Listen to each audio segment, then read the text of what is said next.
ಸಿದ್ದರಾಮಯ್ಯನವರ ಬಹುವರ್ಷಗಳ ಕನಸು ಜಾತಿ ಜನಗಣತಿಯ ಒಂದು ವಿಚಾರವನ್ನು ನೋಡ್ತಾ ಹೋಗೋಣ. ಮರು ಜಾತಿ ಗಣತಿಗೆ ಮುಹೂರ್ತ ಫಿಕ್ಸ್ ಆಗಿದೆ. ಈ ಸುದ್ದಿಯನ್ನು ಈ ಹೊತ್ತಿನ ಈ ಬುಲೆಟಿನಲ್ಲಿ ನೋಡ್ತಾ ಹೋಗೋಣ. ಇನ್ನು ಜಾತಿ ಗಣತಿ ಮರು ಸಮೀಕ್ಷೆಗೆ ಮುಹೂರ್ತ ಫಿಕ್ಸ್ ಆಗಿದೆ. ಸೆಪ್ಟೆಂಬರ್ 22ರಿಂದ ಜಾತಿ ಜನಗಣತಿ ಮರು ಸಮೀಕ್ಷೆಗೆ ಈಗ ಸಿದ್ಧತೆಯನ್ನು ಮಾಡಿಕೊಂಡಿದ್ದಾರೆ. ಸೆಪ್ಟೆಂಬರ್ 22ರಿಂದ ಅಕ್ಟೋಬರ್ 7ನೇ ತಾರೀಕುವರೆಗೂ ಜಾತಿ ಜನಗಣತಿ ಸರ್ವೆ ನಡೆಯುತ್ತೆ. 15 ದಿನಗಳ ಕಾಲ ಸರ್ವೆ ನಡೆಸಲಿಕ್ಕೆ ಸರ್ಕಾರ ನಿರ್ಧಾರ ಮಾಡಿದೆ.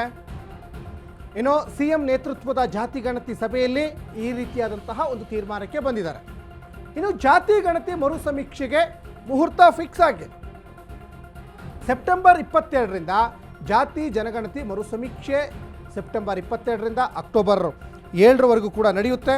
15 ದಿನಗಳ ಕಾಲ ಸರ್ವೆ ನಡೆಸಲಿಕ್ಕೆ ಸರ್ಕಾರ ಈಗ ನಿರ್ಧಾರವನ್ನು ಮಾಡಿದೆ. ರಾಜ್ಯದ ಉದ್ದಗಲಕ್ಕೂ ಹೋಗಿ ಜಾತಿ ಜನಗಣತಿಯನ್ನು ಮಾಡ್ತಾರೆ, ಆ ವರದಿಯನ್ನು ಸಿದ್ಧಪಡಿಸ್ತಾರೆ. ಅದು ಆಮೇಲೆ ಸರ್ಕಾರದ ಅಂಗಳಕ್ಕೂ ಹೋಗಿ ತಲುಪುತ್ತೆ. ಈ ಹಿಂದೆ 2015ರಲ್ಲಿ ಎಚ್ ಕಾಂತರಾಜು ಅವರ ನೇತೃತ್ವದಲ್ಲಿ ಜಾತಿ ಜನಗಣತಿ ವರದಿಯನ್ನು ಸಿದ್ಧಪಡಿಸಿದ್ರು. ಮನೆ ಮನೆಗೆ ಹೋಗಿ ದತ್ತಾಂಶವನ್ನು ಕಲೆಕ್ಟ್ ಮಾಡಿದ್ರು.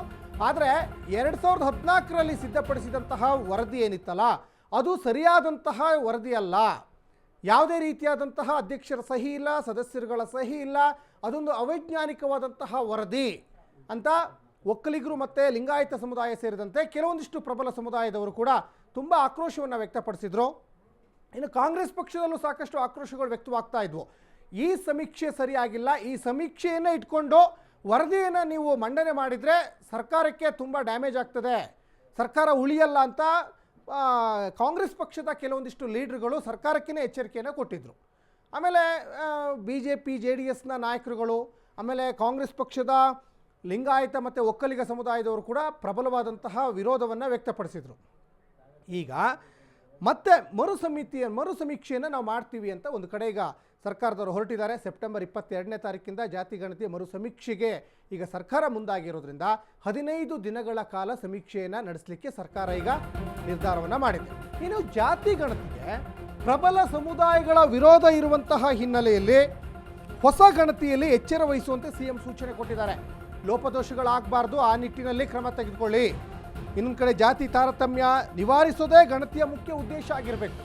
ಸಮೀಕ್ಷೆಗೆ ಪೂರ್ವಭಾವಿ ಸಿದ್ಧತೆಯನ್ನು ಆರಂಭಿಸಲಿಕ್ಕೂ ಕೂಡ ಸಿದ್ದರಾಮಯ್ಯನವರು ಈಗ ಸಂಬಂಧಪಟ್ಟಂಥ ಸಿಬ್ಬಂದಿಗಳಿಗೆ ಸೂಚನೆಯನ್ನು ಕೊಟ್ಟಿದ್ದಾರೆ.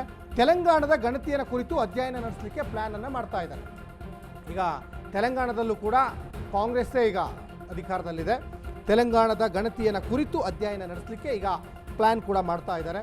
ಅಂದರೆ ಈ ಜಾತಿ ಜನಗಣತಿ ಮಾಡೋದ್ರಿಂದ ಈ ತಳ ಸಮುದಾಯದವರಿಗೆ ಶೈಕ್ಷಣಿಕವಾಗಿ ಮತ್ತು ಸಾಮಾಜಿಕವಾಗಿ ನಾವು ಒಂದು ನೆಲೆಗಟ್ಟನ್ನು ಕಲ್ಪಿಸಿಕೊಡ್ತೀವಿ. ಇದು ಜಾತಿ ಗಣತಿ ಅಲ್ಲ. ಇದುವರೆಗೂ ಹೇಳ್ತಾ ಇರೋದು ಸರ್ಕಾರದವರಾಗಲಿ, ಈ ವರದಿಯನ್ನು ಸಿದ್ಧಪಡಿಸಿದವರಾಗಲಿ, ಕಾಂತರಾಜು ಅವರು ಕೂಡ ಅದನ್ನೇ ಹೇಳ್ತಾರೆ, ಜಯಪ್ರಕಾಶ್ ಶೆಟ್ಟಿ ಅವರು ಕೂಡ ಅದೇ ಮಾತನ್ನು ಹೇಳ್ತಾರೆ.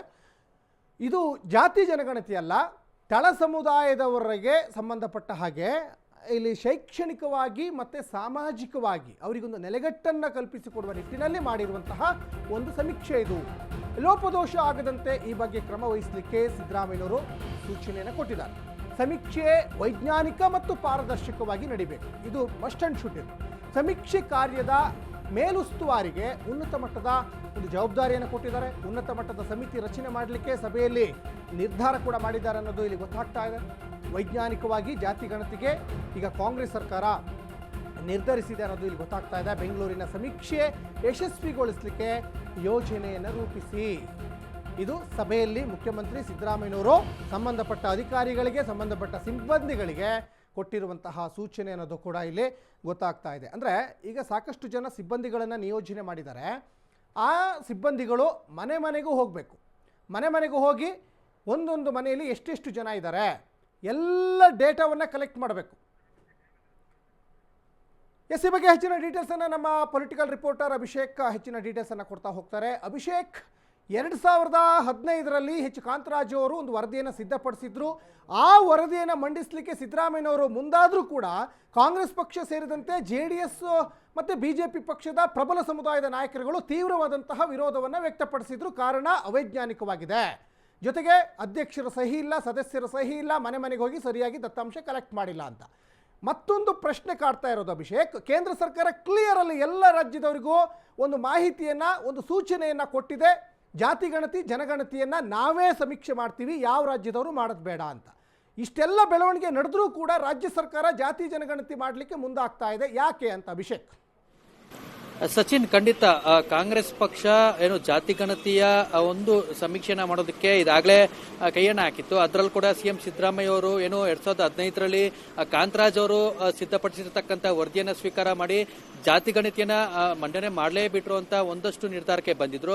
ಆದ್ರೆ ಆ ಒಂದು ಸಮಯದಲ್ಲಿ ಒಂದಷ್ಟು ಪ್ರಬಲ ಸಮುದಾಯದ ನಾಯಕರು ಈ ಒಂದು ಜಾತಿ ಗಣತಿ ಸಮೀಕ್ಷೆಗೆ ವಿರೋಧನ ವ್ಯಕ್ತಪಡಿಸಿದ್ರು. ಅದರಲ್ಲೂ ಕೂಡ ಪ್ರಮುಖವಾಗಿ ಈ ಒಂದು ಜಾತಿ ಗಣತಿ ವೈಜ್ಞಾನಿಕವಾಗಿ ಕೊಡಿಲ್ಲ, ಮನೆ ಮನೆಗೆ ಹೋಗಿ ಈ ಒಂದು ಸಮೀಕ್ಷೆ ಮಾಡಲಾಗಿಲ್ಲ ಅಂತ ಒಂದಷ್ಟು ಅಪಸ್ವರ ಎತ್ತಿದ್ರು. ಇದೇ ಕಾರಣಕ್ಕಾಗಿ ಸಿಎಂ ಸಿದ್ದರಾಮಯ್ಯ ಅವರು ಈ ಒಂದು ಜಾತಿ ಗಣತಿಯನ್ನ ಮರು ಸಮೀಕ್ಷೆ ಮಾಡೋದಕ್ಕೆ ಒಂದಷ್ಟು ಲೆಕ್ಕಾಚಾರ ಹಾಕಿ ಇದೀಗ ಪ್ರಮುಖವಾಗಿ ಮರು ಸಮೀಕ್ಷೆ ಮಾಡುವಂತ ನಿಟ್ಟಿನಲ್ಲಿ ಅದರಲ್ಲೂ ಕೂಡ ಈಗ ಹಿಂದುಳಿದ ವರ್ಗದ ಆಯೋಗದ ಅಧ್ಯಕ್ಷರಾಗಿರ್ತಕ್ಕಂಥ ಮಧುಸೂದನ್ ನಾಯ್ಕರ ಒಂದು ನೇತೃತ್ವದಲ್ಲಿ ಇವತ್ತಿನ ಒಂದು ಪ್ರಮುಖವಾಗಿ ಮಹತ್ವದ ದಿನ ಎಂಬಂತೆ ಇವತ್ತು ಪ್ರಮುಖವಾದಂತ ಒಂದು ಸಭೆ ಮಾಡ್ತಾರೆ. ಆ ಒಂದು ಸಭೆಯಲ್ಲಿ ಪ್ರಮುಖವಾಗಿ ಜಾತಿ ಗಣತಿ ಮರು ಸಮೀಕ್ಷೆ ಮಾಡುವಂತ ನಿಟ್ಟಿನಲ್ಲಿ ಕೆಲವೊಂದಷ್ಟು ಪ್ರಮುಖವಾದಂತಹ ಆಡಳಿತಾತ್ಮಕ ನಿರ್ಧಾರಗಳನ್ನ ತೆಗೆದುಕೊಳ್ಳಬೇಕಾದ ಒಂದು ನಿಟ್ಟಿನಲ್ಲಿ ಯಾವೆಲ್ಲ ಒಂದು ನಿರ್ಧಾರಗಳನ್ನ ತೆಗೆದುಕೊಳ್ಬೇಕು, ಯಾವ ಒಂದು ಅಂಶಗಳನ್ನ ಪ್ರಮುಖವಾಗಿ ಗಣನೆಗೆ ತೆಗೆದುಕೊಳ್ಬೇಕು ಅಂತ ಒಂದಷ್ಟು ಸೂಚನೆಯನ್ನ ಸಿಎಂ ಸಿದ್ದರಾಮಯ್ಯ ಅವರು ಏನು ಮಧುಸೂದನ್ ನಾಯ್ಕ ಕೊಟ್ಟಿದ್ದಾರೆ. ಅದರಲ್ಲೂ ಕೂಡ ಈ ಬಾರಿ ಮರು ಸಮೀಕ್ಷೆ ಆಗುವಂತ ಸಂದರ್ಭದಲ್ಲಿ ಯಾವುದೇ ಕಾರಣಕ್ಕೂ ಅವೈಜ್ಞಾನಿಕವಾಗಿ ಆಗುವಂತಿಲ್ಲ, ಬಹಳ ಪಾರದರ್ಶಕತೆಯಿಂದ ಮತ್ತು ಒಂದಷ್ಟು ಗುಣಮಟ್ಟದಿಂದ ಆಗಬೇಕು. ಜೊತೆಗೆ ಈ ಒಂದು ಮರು ಸಮೀಕ್ಷೆ ಏನಿದೆ ಯಾವುದೇ ಕಾರಣಕ್ಕೂ ಕೂಡ ದೂರನ ಒಳಪಟ್ಟಿರಬಾರದು. ಅಂದ್ರೆ ಹಿಂದೆ ಮಾಡಿರ್ತಕ್ಕಂಥ ಏನು ಸಮೀಕ್ಷೆ ಏನಿದೆ ಅದಕ್ಕೆ ಸಾಕಷ್ಟು ಒಂದು ಸಮುದಾಯದ ನಾಯಕರು ವಿರೋಧನ ವ್ಯಕ್ತಪಡಿಸಿದ್ರು. ಹೀಗಾಗಿ ಆ ಒಂದು ವಿರೋಧ ಈ ಒಂದು ಮರು ಸಮೀಕ್ಷೆಗೆ ಒಳಗಾಗಬಾರದು. ಜೊತೆಗೆ ಈ ಒಂದು ಸಮೀಕ್ಷೆಗೆ ಯಾವೆಲ್ಲ ಸಹಕಾರ ಇರುತ್ತೋ ಅದನ್ನ ಸರ್ಕಾರ ಕೊಡಕ್ಕೆ ತಯಾರಿದೆ. ಜೊತೆಗೆ ಈ ಒಂದು ಸಂದರ್ಭದಲ್ಲಿ ಅದರಲ್ಲೂ ಕೂಡ ಮಾನವ ಸಂಪನ್ಮೂಲ ಕೊರತೆ ಎದುರಾಗದಂತೆ ನೋಡ್ಕೊಳ್ಬೇಕು. ಅದಕ್ಕೆ ಯಾವ ರೀತಿ ಏನು ಶಿಕ್ಷಕರ ಕೊರತೆ ಆಗದಂತೆ, ಜೊತೆಗೆ ಒಂದಷ್ಟು ಇಲಾಖೆಯ ಒಂದು ಸಿಬ್ಬಂದಿಗಳನ್ನ ಸೇರಿಸಿದಂತೆ ಯಾವುದೇ ರೀತಿಯ ಸಹಕಾರ ಕೊಡೋದಕ್ಕೂ ಸರ್ಕಾರ ರೆಡಿ ಇದೆ. ಹೀಗಾಗಿ ಸೆಪ್ಟೆಂಬರ್ 22ನೇ ತಾರೀಕಿಂದ ಅಕ್ಟೋಬರ್ 7ನೇ ತಾರೀಕು ಅಂದ್ರೆ 15 ದಿನಗಳ ಕಾಲ ಈ ಒಂದು ಜಾತಿ ಗಣತಿ ಸಮೀಕ್ಷೆ ಮಾಡಿ ಅಕ್ಟೋಬರ್ ಕೊನೆಯ ತಿಂಗಳಲ್ಲಿ ಈ ಒಂದು ಸರ್ಕಾರಕ್ಕೆ ಜಾತಿ ಗಣತಿಯ ಒಂದು ವರದಿಯನ್ನ ಸಲ್ಲಿಸಬೇಕಾಗುತ್ತೆ. ಹೀಗಾಗಿ ಆ ಒಂದು ನಿಟ್ಟಿನಲ್ಲಿ ಸರ್ಕಾರ ಎಲ್ಲಾ ರೀತಿಯ ಸಹಕಾರ ಕೊಡುತ್ತೆ. ಈ ಒಂದು ನಿಟ್ಟಿನಲ್ಲಿ ಏನು ಜಾತಿ ಗಣತಿ ಮರು ಸಮೀಕ್ಷೆ ಮಾಡುವಂತ ನಿಟ್ಟಿನಲ್ಲಿ ಮನೆ ಮನೆಗೂ ತಲುಪಬೇಕು. ರಾಜ್ಯದ 7 ಕೋಟಿ ಜನರು ಏನಿದ್ದಾರೆ ಅದನ್ನ ಎಲ್ಲರನ್ನೂ ಒಳಗೊಂಡಂತೆ ಎಲ್ಲರ ಒಂದು ಸಮುದಾಯನ ವಿಶ್ವಾಸಕ್ಕೆ ತೆಗೆದುಕೊಂಡು ಈ ಒಂದು ಜಾತಿ ಗಣತಿ ಅನುಷ್ಠಾನಕ್ಕೆ ತರಬೇಕೆಂದು ಒಂದಷ್ಟು ಸೂಚನೆಯನ್ನ ಕೊಟ್ಟಿದ್ದಾರೆ. ಹೀಗಾಗಿ ಹಿಂದೆ ಏನು ಜಾತಿ ಗಣತಿ ಸಮೀಕ್ಷೆ 160 ಕೋಟಿಯಲ್ಲಿ ಒಂದು ಹಣಕಾಸು ವೆಚ್ಚನಲ್ಲಾಗಿತ್ತು, ಆ ಒಂದು ಹಣಕಾಸು ವೆಚ್ಚ ಕೂಡ ಏನು ಯಾವುದೇ ರೀತಿಯ ಸೈಡ್ ಲೈನ್ಗೆ ಆಗದೆ ಈ ಬಾರಿ ಆಗುವಂತ ಒಂದು ವೆಚ್ಚವನ್ನು ಕೂಡ ಸರಿದೂಗಿಸಿಕೊಂಡು ಬಹಳ ಅತ್ಯಂತ ಪಾರದರ್ಶಕತೆಯಿಂದ ಅತ್ಯಂತ ಏನು ಗುಣಮಟ್ಟದಿಂದ ಜಾತಿ ಗಣತಿಯ ಒಂದು ಮರು ಸಮೀಕ್ಷೆ ಮಾಡಬೇಕಂತ ಸೂಚನೆಯನ್ನ ಕೊಟ್ಟಿದ್ದಾರೆ. ಸಚಿನ್, ಧನ್ಯವಾದ ಅಭಿಷೇಕ್ ತಮ್ಮೆಲ್ಲ ಡೀಟೇಲ್ಸ್ಗಾಗಿ.